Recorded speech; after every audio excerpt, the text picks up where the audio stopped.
Assalamualaikum warahmatullahi wabarakatuh. Halo semuanya.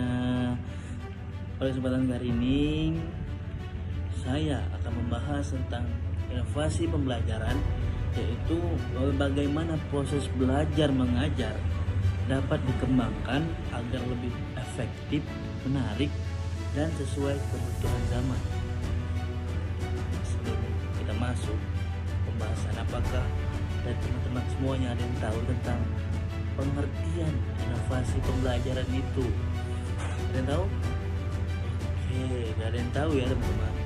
Jadi, inovasi pembelajaran adalah sebuah proses yang menghadirkan ide, metode, atau strategi baru dalam kegiatan belajar mengajar agar pelajaran menjadi lebih bermakna, kreatif, dan relevan dengan perkembangan teknologi serta kebutuhan peserta didik. Itu pengertian dari inovasi pembelajaran, teman-teman. Yang kedua itu ada tujuan inovasi pembelajaran. Nah, ada yang tahu teman-teman? Dan teman-teman semua yang nonton videonya, jika sudah tahu, yaitu di sini tujuan inovasi pembelajaran itu ada 5. Yang pertama yaitu tujuannya agar meningkatkan motivasi belajar siswa. Yang kedua yaitu ada membantu siswa memahami materi lebih mudah. Yang ketiga ada menciptakan suasana kelas aktif dan menyenangkan. Yang keempat ada menyesuaikan pendidikan dengan perkembangan teknologi digital. Kelima, mengatasi keterbatasan metode konvensional. Itu teman-teman dari tujuan inovasi pembelajaran. Kita masuk ke faktor yang mendorong inovasi pembelajaran itu apa saja sih teman-teman? Apakah dari teman-teman itu ada yang tahu mengenai tentang faktor yang mendorong inovasi pembelajaran? Nah, di sini ada beberapa faktor. Yang pertama itu ada perkembangan teknologi seperti platform media seperti ada AI, juga multimedia seperti itu teman-teman. Dan juga yang kedua itu ada kebutuhan siswa yang semakin beragam. Ketiga ada tuntunan kurikulum seperti kurikulum merdeka, dan sebagiannya itu ada kreativitas guru dalam mengembangkan metode baru. Seperti itu.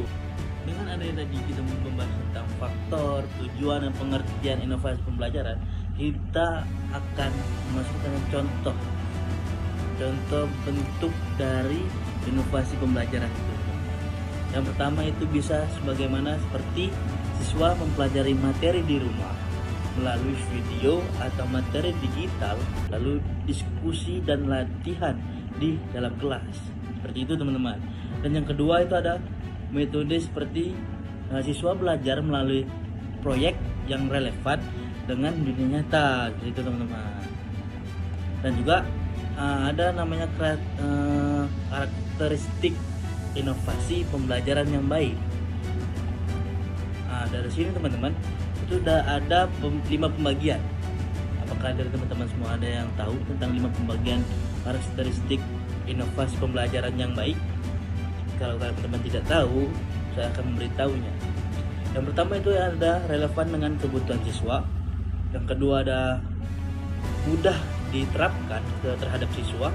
Yang ketiga itu menggunakan teknologi secara tepat. Yang keempat itu ada mendorong aktivitas belajar bagi siswa. Dan yang kelima itu dapat meningkatkan hasil belajar, teman-teman. Seperti itu. Dan juga dari semua ini, yang namanya setiap ada inovasi pembelajaran pasti ada manfaatnya, teman-teman. Nah, manfaat itu apa saja sih? Nah, manfaatnya itu bisa dapat lebih menarik dan efektif, dan juga meningkatkan kreativitas siswa yang lebih aktif, bukan sekedar hanya mendengar. Itu juga bisa mengembangkan kemampuan bagi siswa seperti berpikir kritis, komunikasi, kolaborasi, kreativitas, dan juga guru lebih mudah melakukan evaluasi dan relaksi. Itu teman-teman. Mungkin sekian aja teman-teman. yang dapat saya paparkan pada video saya video saya kali ini. Demikian penjelasan mengenai inovasi pembelajaran. Dari materi ini kita dapat memahami bahwa dunia pendidikan harus terus bergerak mengikuti perkembangan zaman dengan inovasi yang tepat. Proses belajar tidak hanya efektif, tetapi juga lebih menyenangkan. Dan sekian, saya Bina Rizkika, pamit undur diri. Wassalamualaikum warahmatullahi wabarakatuh.